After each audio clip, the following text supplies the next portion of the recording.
बिस्मिल्लाहिर्रहमानिर्रहीम। अस्सलामुअलैकुम वरहमतुल्लाहि वबरकातुहू।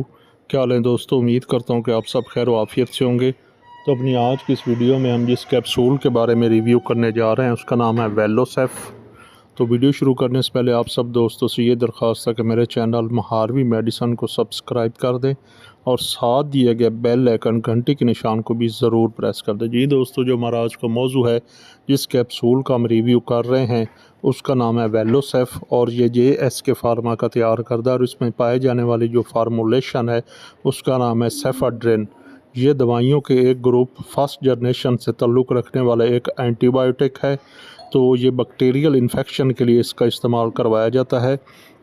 अगर आपके गले में इन्फेक्शन हो गया हो या आपको टॉन्सिलाइटिस का मसला हो या आपके कान में इन्फेक्शन हो गया हो, आपके नाक में इन्फेक्शन हो गया हो, आपकी छाती में इन्फेक्शन हो गया हो, आपके फेफड़ों में इन्फेक्शन हो गया हो या आपको खांसी हो या आपकी UTI पेशाब की नाली में इन्फेक्शन हो गया हो, आपके किडनी में इन्फेक्शन यानी गुर्दों में इन्फेक्शन हो गया हो, आपको जल्दी इन्फेक्शन हो गया हो, फोड़े फिनसियाँ वगैरह निकल आए हों, केल मुहासे वगैरह निकल आए हों या चोट लग गई हो और उसकी वजह से ज़ख़म बन गया हो या ऑपरेशन के बाद जो होने वाला ज़ख़म है उसके लिए इसका इस्तेमाल नहायत मुफीद और फ़ायदेमंद है।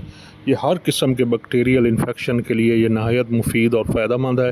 तो अब हम जान लेते हैं इसका इस्तेमाल करने का तरीक़ाकार और इसकी डोज़।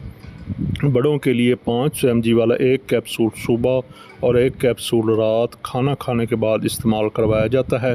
आप इसको अपने डॉक्टर की हदायत और उसकी रिकमेंड करदा डोज़ के मुताबिक इसका इस्तेमाल करें। तो अब हम जान लेते हैं इसके मुमकिन मनफी असरात। ये एंटीबायोटिक है, यह आपका मैदा डिस्टर्ब करवा सकता है, आपको मतली या उल्टी हो सकती है, दस्त मोशन हो सकते हैं, गैस हो सकती है, जलन हो सकती है, तेज़ाबियत हो सकती है। तो इनसे महफूज रहने का तरीका ये है कि पानी का इस्तेमाल साथ ज़्यादा करें, खाना खाने के दरमियान में ले लें या खाने के आखिर में लें।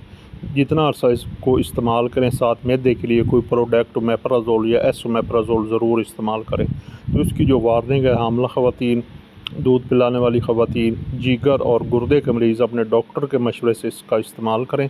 मज़ीद मालूमात के लिए मेरे दिए गए मतलूबा व्हाट्सएप नंबर पर रब्ता कर लें। अपना ख्याल रखें। अल्लाह।